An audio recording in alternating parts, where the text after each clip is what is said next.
You're listening to Release Your Resistance with Bex Beltran, episode 107.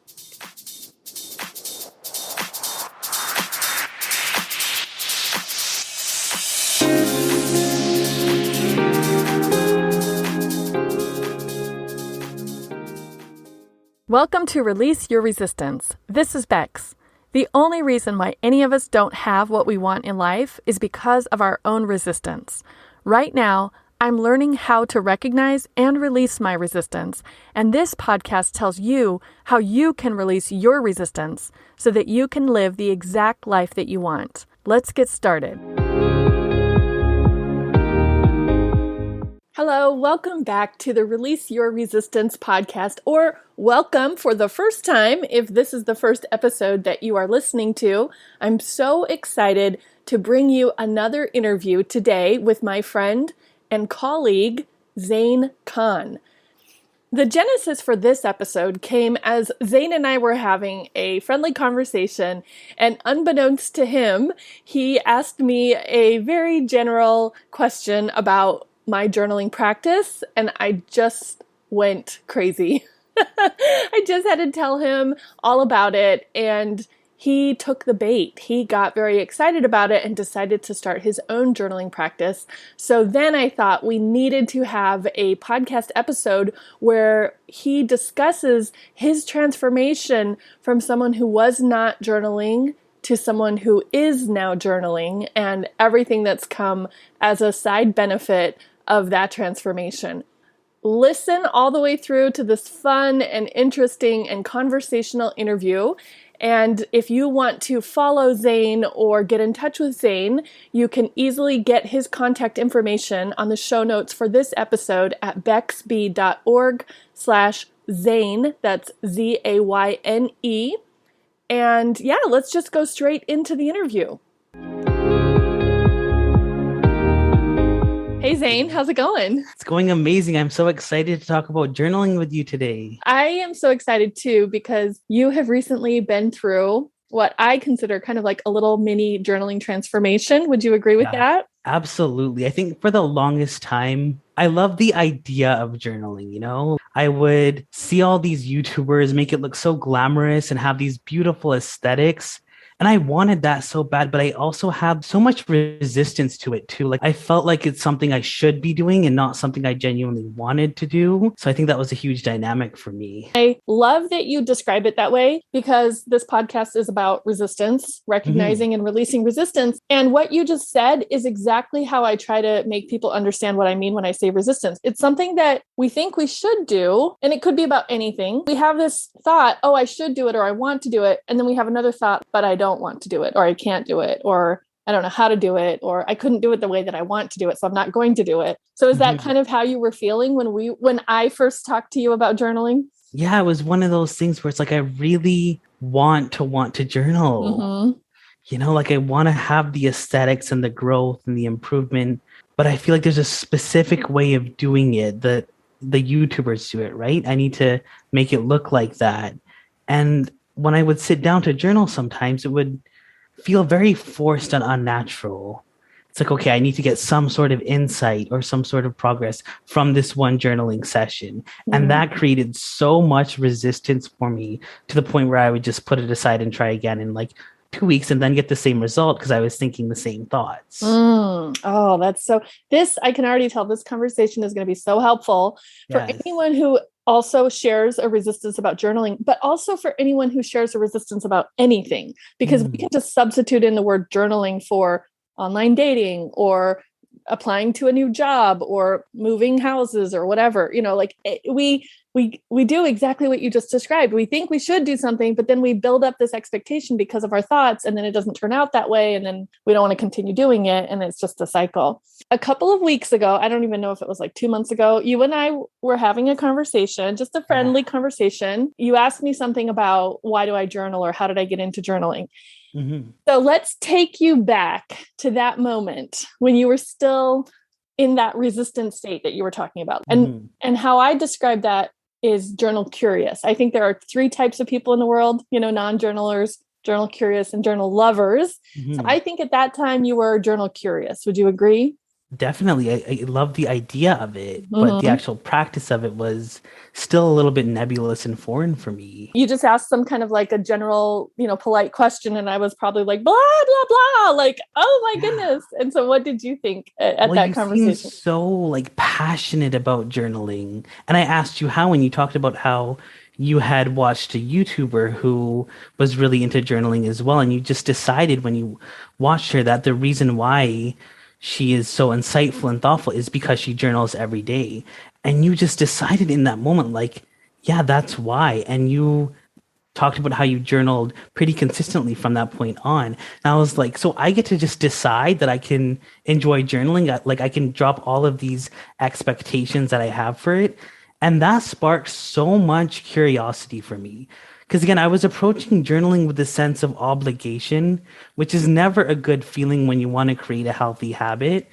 But after that, I was like, what if this can be really transformational, and what if this can engender so much growth in a way that's on my terms? And from that point on, I was like, I'm going to do this. And I think another big point that we talked about was like, try it even if you don't feel like it. That's different when it's coming from, again, obligation versus curiosity. Because even the next day, when I journaled in the morning, I didn't necessarily feel like it, but I was still open to the idea.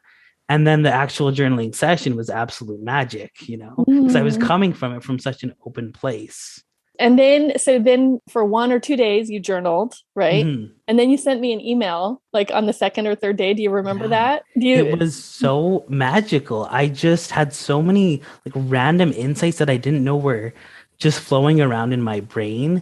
I managed to do so many things that I thought were unrelated to journaling, like cooking more and being open to trying more vegetables, which helped with my diet and weight loss journey.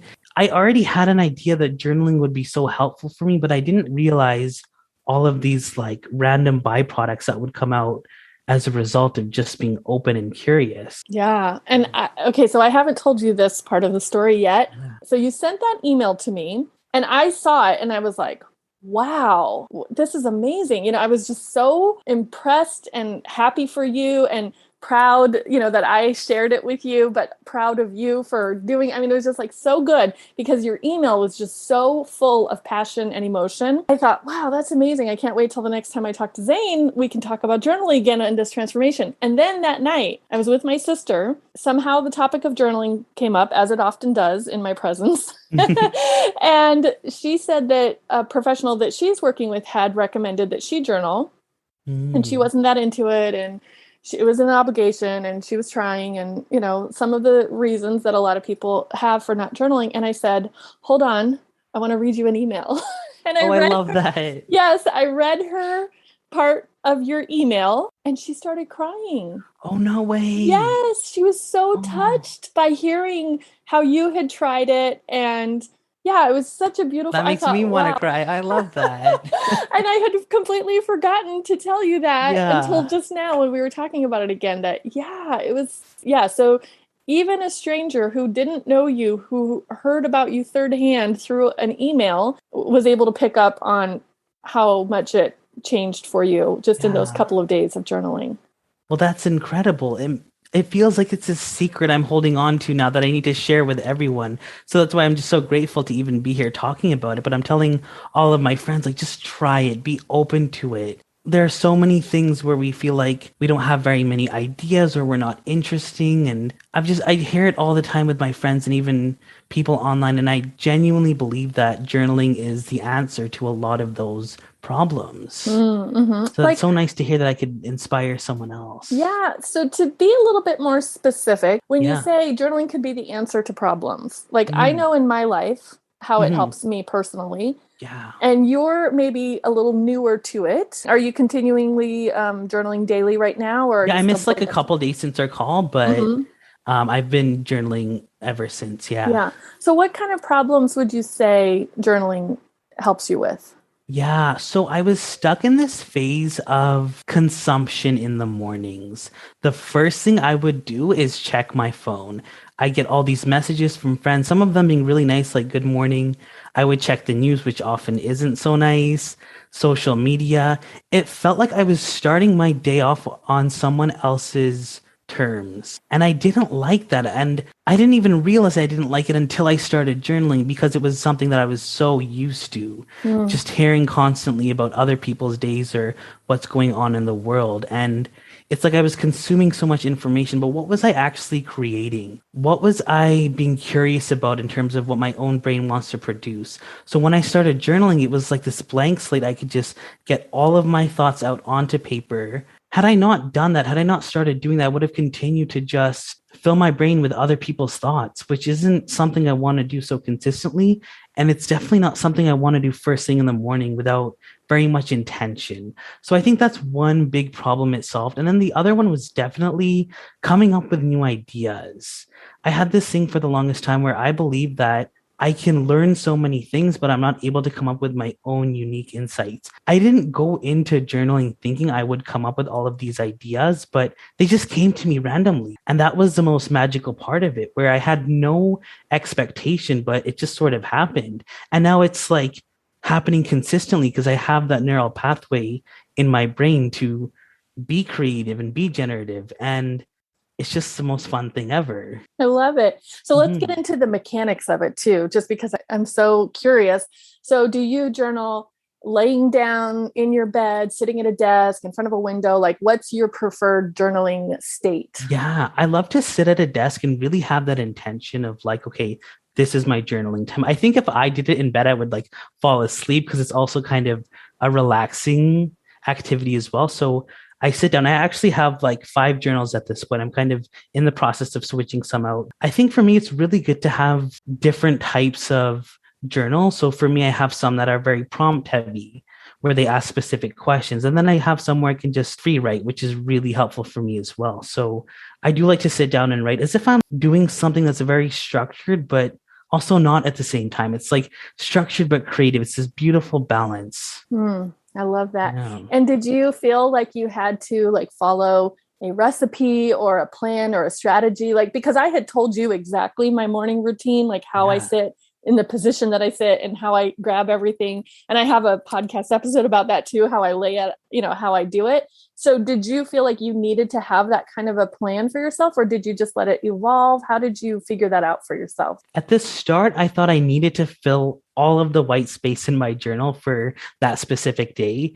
And that worked really well at the start. But again, the prompts do repeat themselves. So it became more and more difficult to do that moving forward. So now I'm kind of at this place where I'm making it work for me.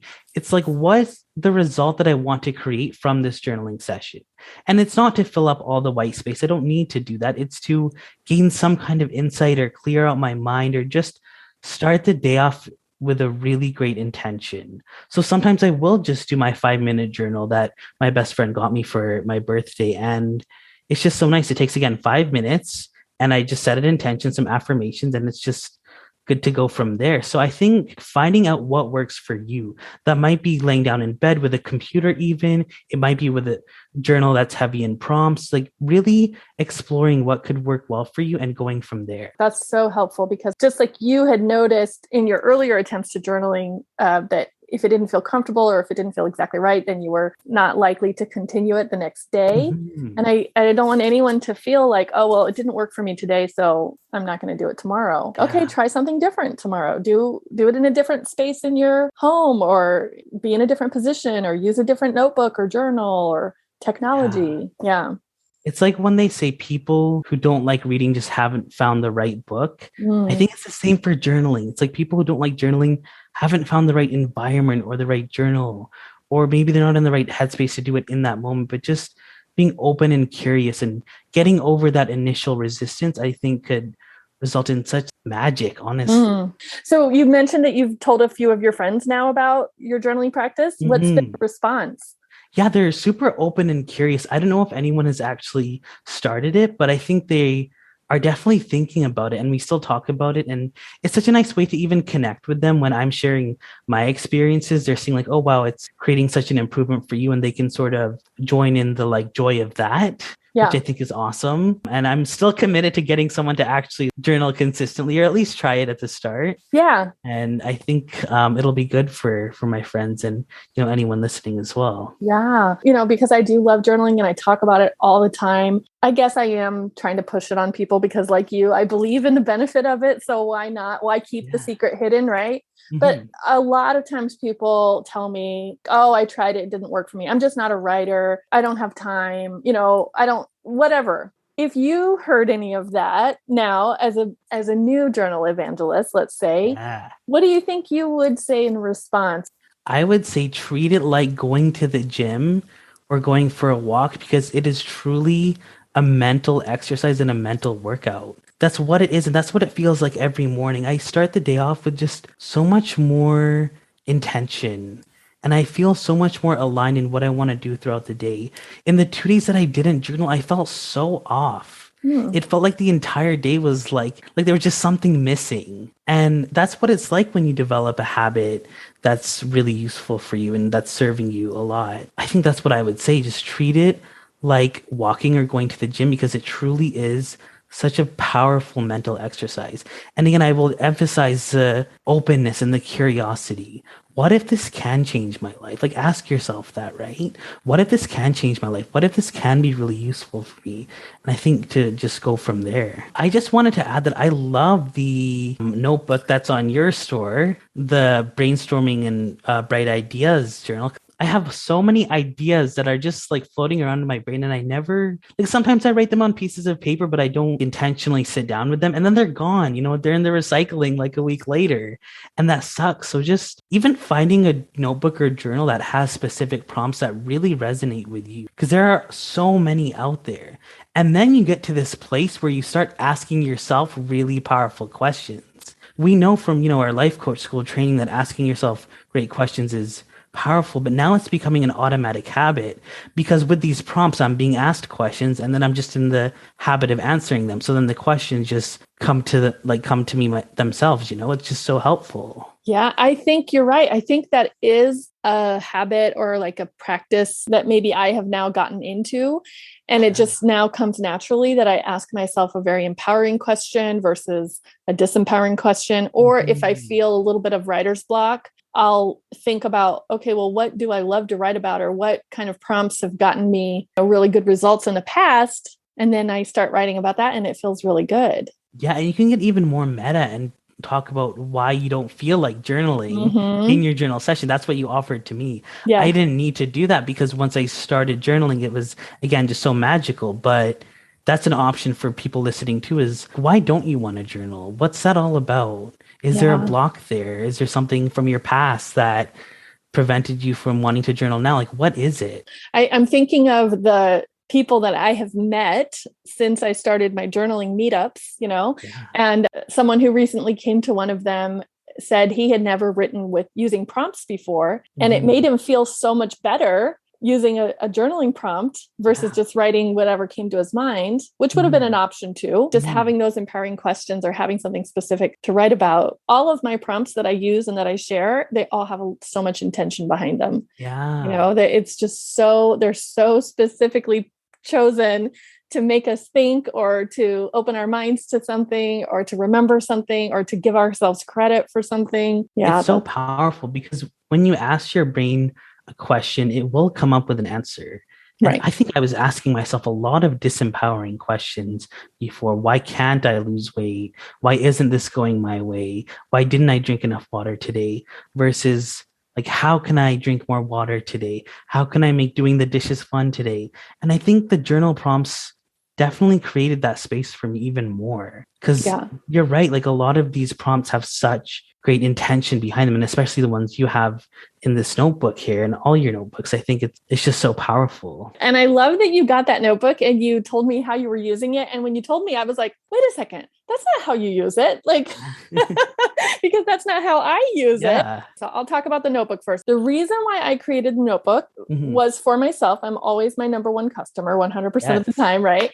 And I, like you, noticed that I was having a lot of great ideas, but not always taking action on them and not always like developing them. And also having them scattered all around in various places Sometimes I would put them in Evernote. Sometimes it would be a Google Doc, sometimes a slip of paper, sometimes my journal. So I thought, wouldn't it be great just to have one notebook in one place with like a template of questions that I want to ask myself about every new great idea that I come up with, so that I can take all the new ideas through the same set of questions.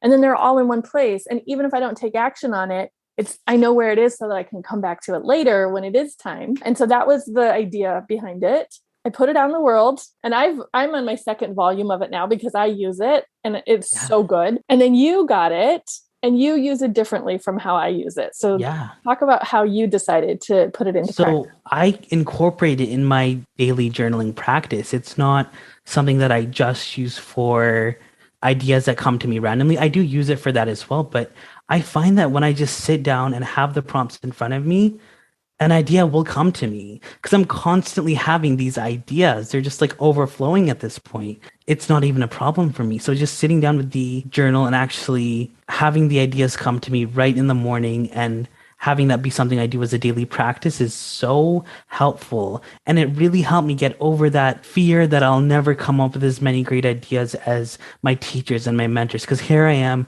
coming up with such original, unique ideas that will change not only my life, but the lives of all of the people who will get to experience these concepts. So powerful. Yes, I love it. And you've got the whole collection of them. Yeah. And one of the questions that I really like is like, what was the generation of this idea? Where did this idea come from? Yeah. And my hope is that over time, we can see a pattern. Like, so then we can think, oh, where do I get my best ideas? Or what is the thing that happens just before a good idea is generated? Like, let me do more of those kinds of things, or let me be in that place. Cool. Yeah.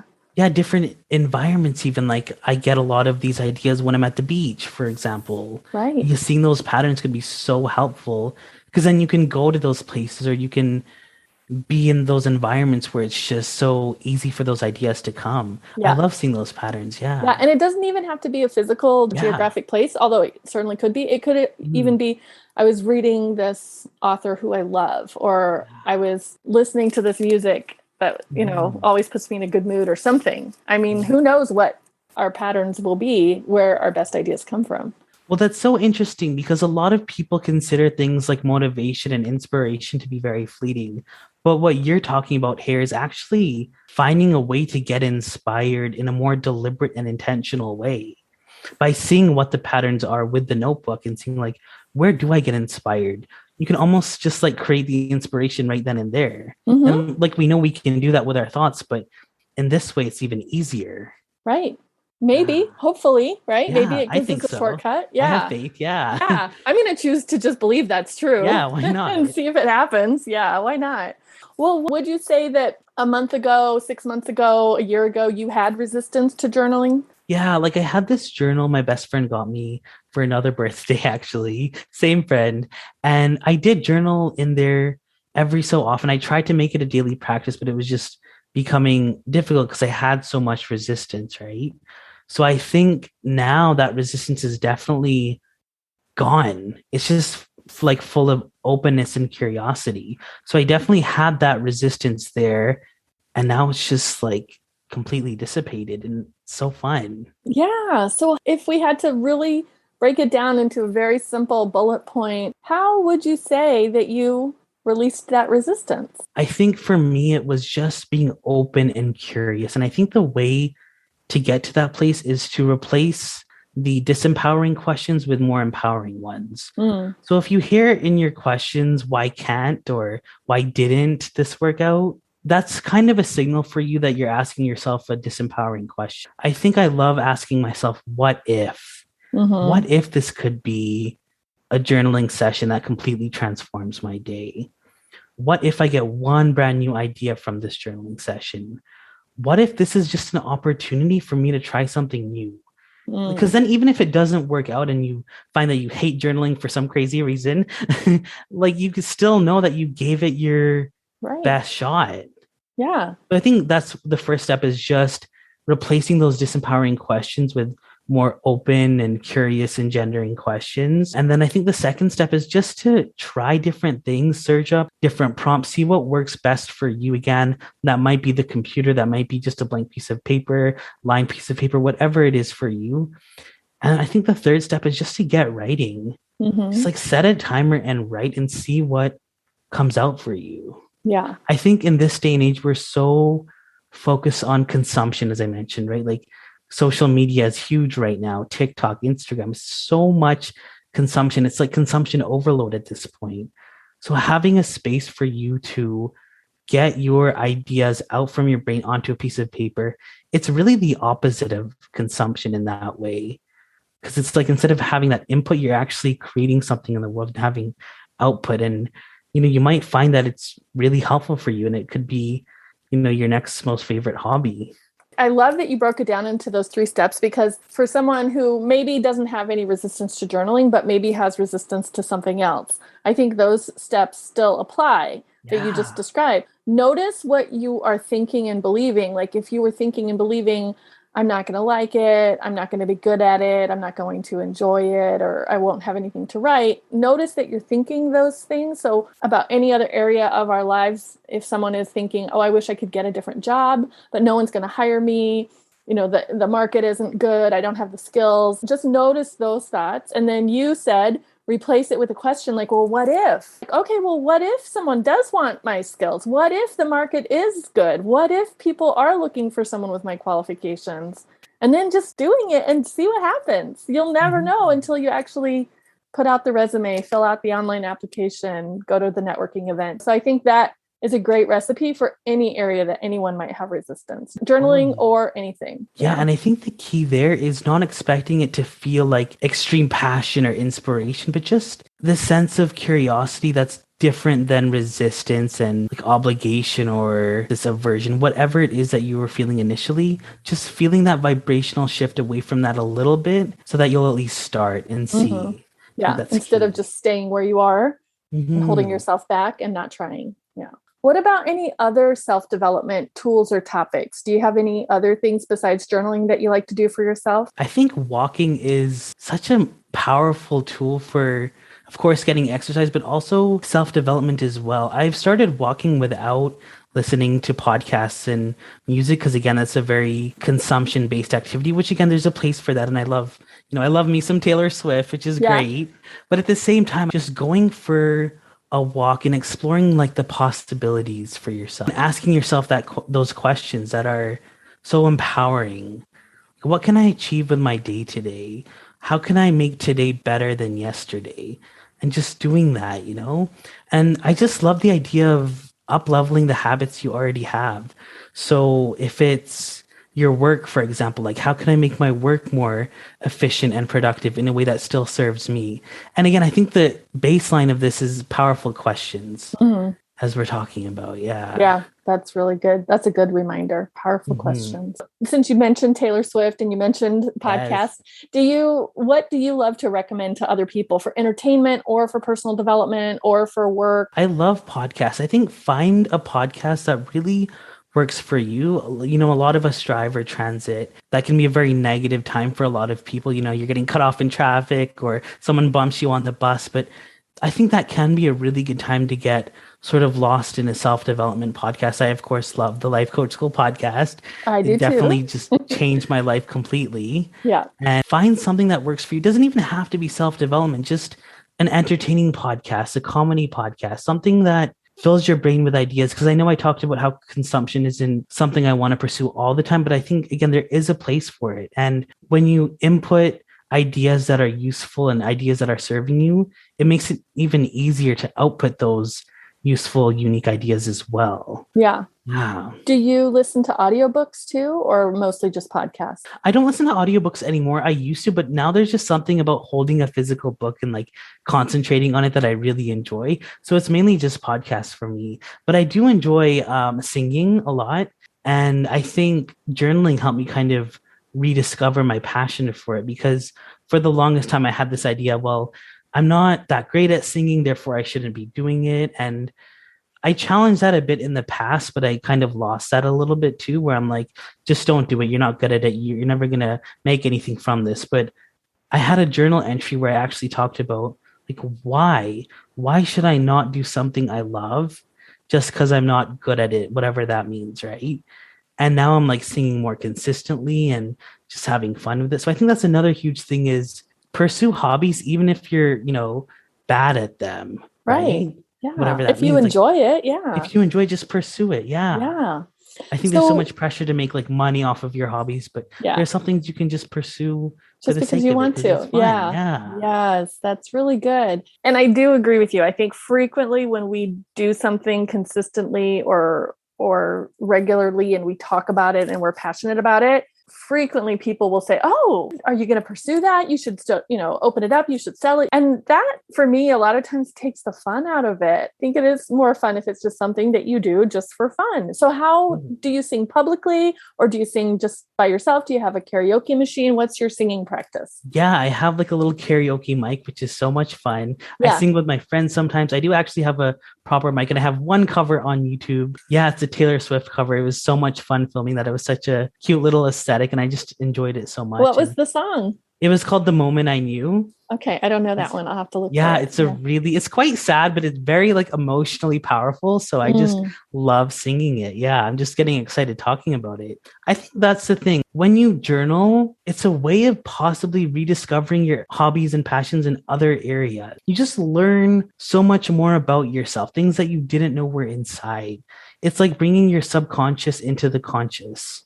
And I think that is something that's so powerful. And I don't know of many other ways to do that besides journaling and like therapy and coaching. Like there are very few Yeah, things, and journaling you can just do whenever for free, and it's the best. it really is. What about, do you have a mantra or do you use affirmations for yourself? Yeah, I have some affirmations. They're different like every single day. I think for me, the biggest one has been like the sense of commitment. Like I am committed to figuring this out. I've really tried to put commitment into my daily feelings list, if that makes sense. Like a Mm-hmm. feeling that I want to create every single day is commitment. And that doesn't mean I'm like obligated or that I have to do something. I'm committed to figuring it out. I'm committed to learning. I'm committed to growing in some way. And then just defining that really clearly. So, like, if I'm committed to growing, what does that look like? Does that mean having a little bit more water today? And that's been really helpful for me. Mm-hmm. Yeah. Yeah. Oh, that's really nice. What about you? Do you have any affirmations? Oh, I have so many. Yeah. I love to use mantras about abundance for myself. Yes. So I Yeah. love to tell myself I'm set for life. To me, that's just a shortcut way of saying I'm always going to be fine. I'm always going to be taken care of. There's nothing to worry about. Yeah. Even if right now this moment isn't amazing, or even if right now I just got a huge tax bill that I wasn't expecting, or need to pay this expense, I know that I'm set for life. I know that I'll always be fine. So that's very reaffirming to me. And I like to say money comes to me. Mm-hmm. It's just fun. And a friend of mine sent me some money the other day when we were out, and she said, "Oh, let me Venmo you." And I was like, "No, of course not. No." And then she did anyhow, and I was like, "What? Why did you send me that money?" And then I said, "Actually, no, thank you. I keep the money. Money keeps coming to me. I appreciate it. Just so you know, you're a conduit for abundance, and you just sent me some money." And she was like, Beautiful. "Okay." It makes me think of gratitude. Yeah. That's really what it is. Mm-hmm. Like everything will be okay. Money will come to me. It's like honoring what you have right now, and then more of that just comes. Yeah.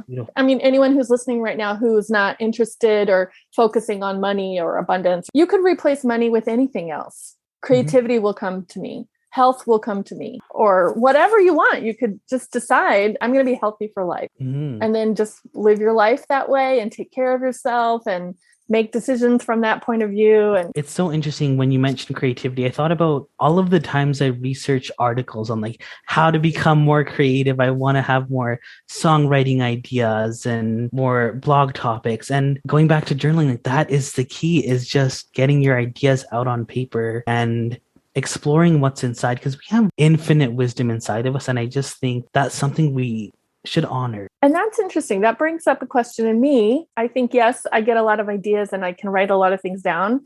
And then a part of my brain will come in and tell me that's not a good idea. That's not that good. That's not worth it, or that's not good enough. So what do you think is the answer to that? I would ask why, or good enough for who? What does it even mean? Right. What if you don't have to share the idea with the entire world, but what if you just give it an opportunity to kind of manifest in whatever form you want? Filling Yeah. out the, brainstorm notebook and going through those prompts just to go through the motion and kind of get an idea of like, what is it? Like, what is going on in my brain where I'm having these kind of new ideas? And even if nothing comes of them, that's still okay. Yes. Right? I think that's the answer right there. Is I think a lot of times when I want to be creative, or I want to have a good idea, and then I tell myself, oh, that's not good enough. Like, that's me putting an expectation on the idea. Like, you better be good enough, little idea. You better serve your purpose. And what if it doesn't have to do anything? Yeah.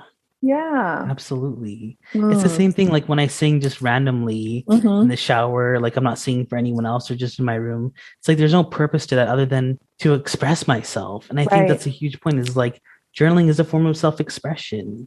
There are no expectations. It's just a way of getting to know yourself, or not, like whatever it means to you. Is why it's valuable. Do you sing to your dog? I used to, but I don't think he likes it very much. I think I love singing to a dog or any animal. I think I make up tunes. I use their name in it. I talk about what I'm seeing as I sing to them. It's very fun. And I just tell myself the animal really appreciates it. Yeah, I sing a lot of like power ballads that are very emotional. So I think my dog thought I was in pain the last time I was singing to him. He got a little concerned, and I'm like, it's okay, I'm fine, don't worry. Especially with my facial expressions and everything while I'm singing. You're wiping the tears, and the dog is literally. Like, is this going to be okay? Honestly, yeah. Oh, that's nice. Well, then, maybe mix it up for the dog and some cheerful pop songs or made up songs. I like to take holiday songs and use different words, and make it like what I'm doing, like I'm chopping the vegetables, or you're the cutest dog ever, or whatever. And we haven't really talked about on this podcast how we met. We're both students of the same school, the Life Coach School. So tell us about you as a coach. I just know I really want to help people. And I think the best avenue for that for me is helping people lose their mental weight.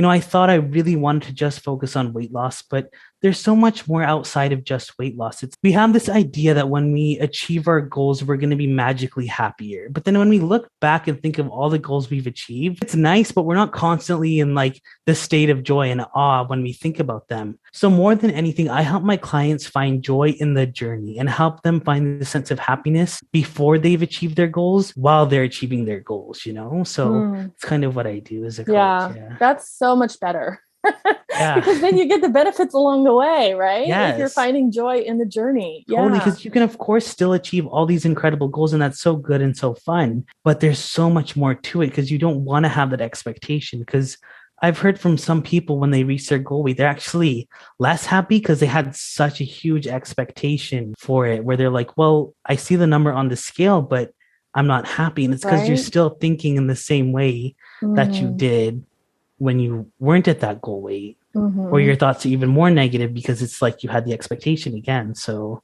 So how can people reach you? Yeah. So right now I am on Instagram at Zayne Khan Coaching. That's ZayneKhan Coaching. Or you can email me at ZayneKhanLifeCoach@gmail.com. That's ZayneKhan LifeCoach@gmail.com. Perfect. And we'll put that all in the show notes as well, so people can just click instead of having to write things down. Anything else we should talk about before we end today's episode? Be open to the possibility of journaling. Yeah. It can be so life-changing. And even if it doesn't create this huge life change like how it did with me, it's an opportunity for you to try something new. And that's always great. Yeah. Like, again, for me, it's opening up all these avenues for other hobbies and passions and pursuits that I kind of put on the back burner because I thought careers is more like my career is far more important. Like, that's what I should be focusing on. Just give it a shot. Like, what's the worst that can happen, honestly? Right. How long would you say you spend daily on journaling? Yeah, I would say about 30 minutes to 45 minutes. Yeah. Okay. Yeah. I enjoy every second of it. It's just like so fun. I never feel like stuck or blocked. And if I feel like a little bit stuck, I'll just like keep writing and something will come to me. So yeah. Do you use any kind of special pens or stickers or bookmarks or any other ritualistic items around your journaling practice? I really love just like vibrant colored pens. I have like a pink pen and an orange pen and a lime green pen. It's just so fun to make it work for you and make it a really fun, enjoyable practice. And again, it may not be super fun at the start, but just be open to it for 3-4 days and see how it goes. Yes, I love that. That's so good. Awesome. Well, thank you so much for coming on the show. I'm sure everyone has been helped by hearing your journey from a non-journaler or journal curious to now a journal lover. Thank you for having me. Yeah. Thank you again, Zayne, for being a guest on the Release Your Resistance podcast. I had such a fun conversation with you, and I think everyone who's listening will enjoy hearing our conversation as well.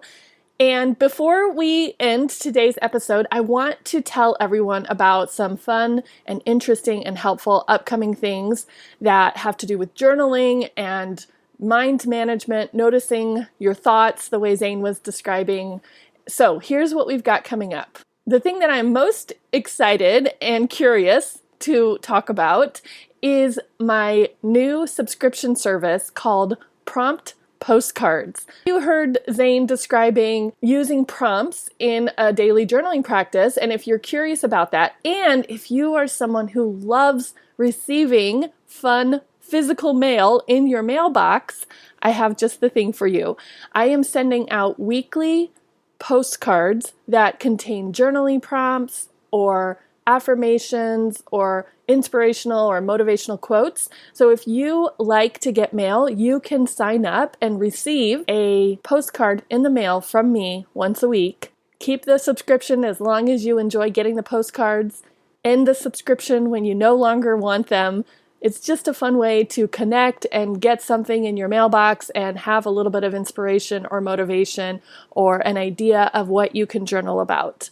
So go to bexb.org/prompt postcard to get all the details and to start your subscription. The second thing that I want to tell you about that's coming up if you are listening right now in real time here at the end of March 2022, in the coming weeks, I am offering a few free workshops that you might find helpful and inspirational. So the first one is actually a makeup session of one that I did earlier in March. It's called Manage Your Mind, and it's going to be on Wednesday, March 30th at 5 p.m. Arizona time. And then the second one is a continuation or a sequel to the Manage Your Mind workshop, and that is called Thoughts Are Optional. So that's going to be helpful for you if you notice yourself thinking thoughts that aren't really helping you achieve what you want in your life. Both of these workshops, the Manage Your Mind workshop and the Thoughts Are Optional workshop, dive into how to notice your thoughts, how to figure out what you are thinking and if you want to continue thinking that, and then what to do with that information once you have it. It really can change everything for you. It can help you in life, in career, in relationships, in business, in just your own personal feeling and self-concept about yourself. So I hope if you are available, you will join me for either or both of those free workshops coming up here in the next few weeks. You can find all the information and register so that you can get a calendar reminder at bexb.org/let's meet. And just another plug for Zayne, if you want to follow him or get his contact information, go to the show notes for today's episode at bexb.org/Zayne, Zayne. Thank you so much for listening. I hope you enjoyed hearing our conversation. I hope you continue on your own journaling journey, and let us know in the comments at bexb.org/Zayne what you thought about the transformation. Talk to you next week. Bye-bye.